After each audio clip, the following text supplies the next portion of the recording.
morning, Stallions. It's Miss Riegel here. I hope everyone's staying happy and healthy. I wanted to read one of my favorite children's books to you called Harvey Potter's Balloon Farm, written by Geraldine Nolan and illustrated by Mark Buhner. I'd like to dedicate it to my homeroom. All the teachers miss everyone. Before I start, think about the title. What do you think this is about? Is it fiction or nonfiction? Let's see.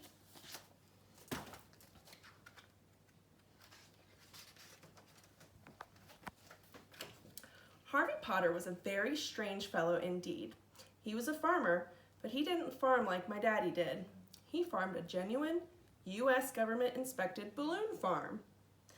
No one knew exactly how he did it. Some folks say that it wasn't real. That was magic. But I know what I saw, and those were real, actual balloons growing out of the plain old ground.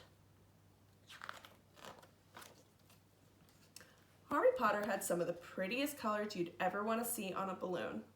Pleasant purple, orange ray sun, yellow.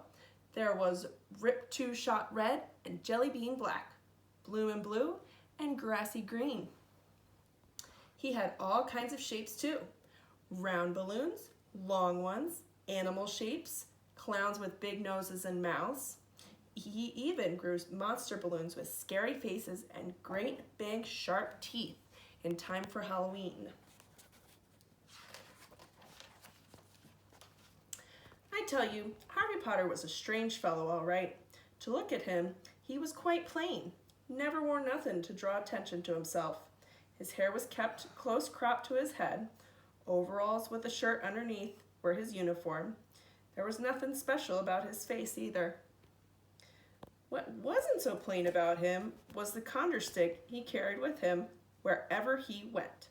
Sometimes he used it to scratch his back, but mostly he just carried it under his arm. It was Weasel Mayfield who called the government on him.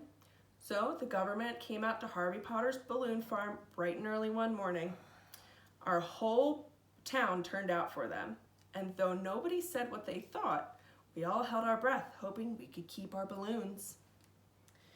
We never known how to grow nothing but trees, maple, sycamore, pine, oak, and regular kinds of stuff like corn and okra and tomatoes. But Harvey Potter grew balloons, and no one knew what he used for seed either.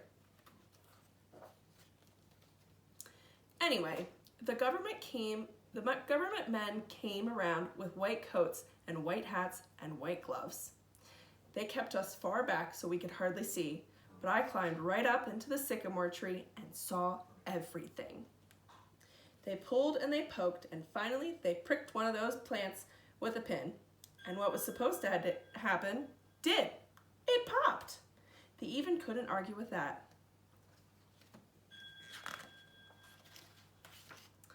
So they gave Harvey Potter the right to grow balloons. He never asked them for it, mind you, but he took it anyway, just to be polite. But let me tell you, it made everybody happy. Well, almost everybody. Weasel was sour. Now, I had quite an interest in Harvey Potter's balloon farm, and I had decided it was going to get to know him. He didn't seem to mind. In fact, he let me get to know him right good. I'd bring him lemonade or sit in his porch and swing in his swing, but he never would confide in me about how he grew those balloons. I didn't pry. After a while, I just liked going around to him. He didn't ask you no questions about why you weren't this or that. He just let a person be. He let a person sit and think out loud sometimes, and, well, that's a mighty good thing to do. Still, something in me was a hankering to know.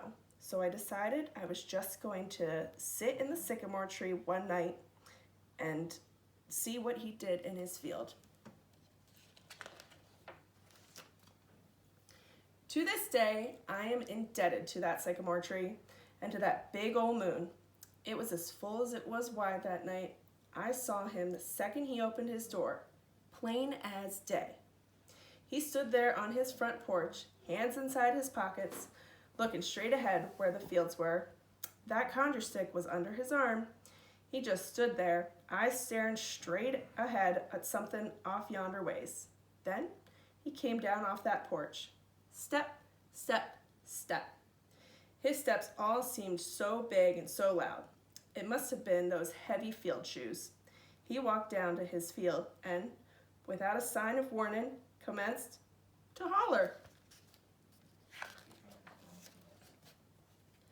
The next thing I know, he started dancing and prancing with that stick held out in front of him like it was his dancing partner. Then that stick started to glow a nice orangey color and stood up directly on its own. And when it rose up into the air, Harvey Potter rose up right along with it. The two of them were making some mighty fine footwork, 6 feet or so off the ground. They were a-floatin' and a-bobbin'. Why, it appeared as if the two of them had turned into glowing balloons themselves. Altogether, it was a very strange sight, which got even stranger. Harvey Potter dropped back down to the earth, grabbed hold of that stick, and waved it round over his head. He whooped and he hollered and he yelled and he carried on so.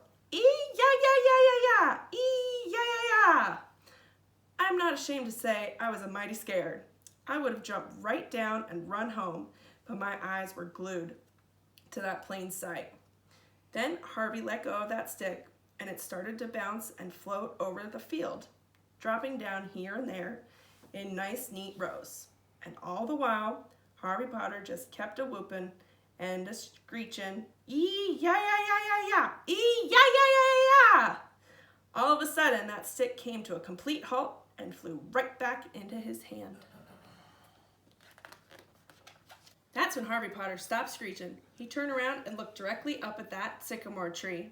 I thought for sure he saw me, but I guess not, because he turned back on around and went into his house and didn't come out again. I climbed down and fell off to sleep waiting. In the morning, when I woke up, wet with dew and shivering cold, little bitty colored mounds were popping up all over the ground.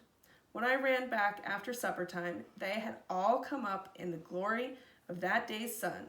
I tell you, it was a sight.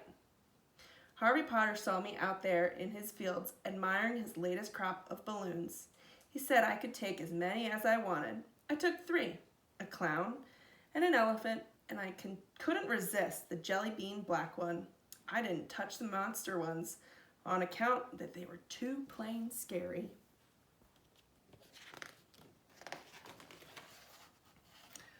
Oh, those were the times. Harvey Potter went right on growing the best, prettiest balloons this side of anywhere, and we never heard a word from the government again either. As for Weezer Mayfield, he was so riled up over the fun we were having with our balloons, he packed up and moved off to parts unknown.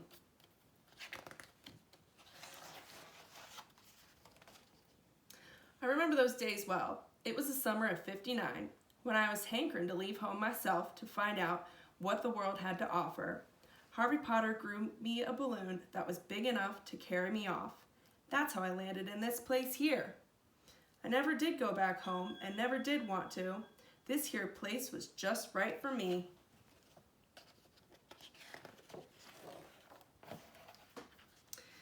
These days I farm, and I am not one to brag, but I have harvested my 32nd crop of balloons. Now, I didn't grow mine the exact same way as Harvey Potter does, on account of I am not Harvey Potter. I have my own methods. Maybe I'll show you someday. The end. I hope